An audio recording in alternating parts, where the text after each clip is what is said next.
Are you aware of the Magnificent Seven of strategy? Let me enlighten you. Number one, understanding why you need a strategy in the first place.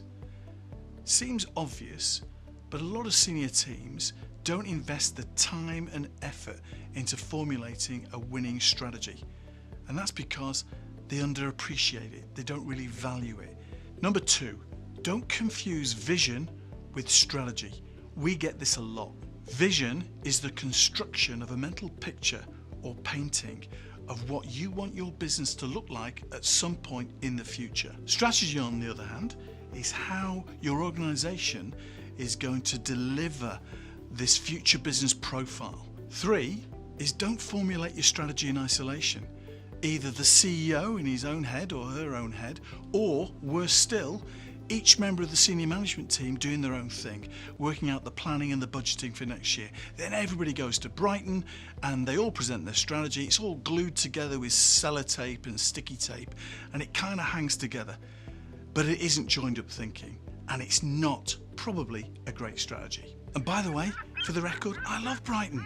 Number four, and really important and often overlooked, you need a clear picture of your sandbox or marketplace.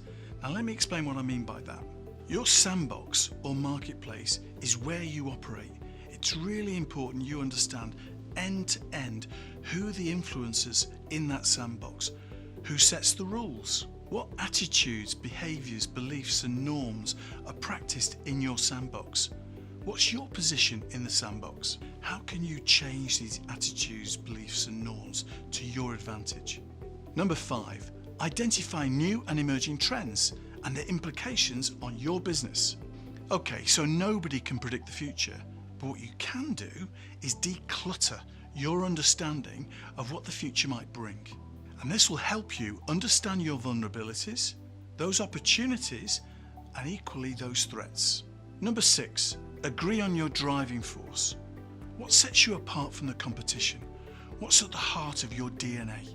And finally, number seven, formulate your future strategic profile and identify any critical issues you need to focus on in order to deliver that future profile. This is so important. So many businesses fall short when it comes to the execution of the strategy.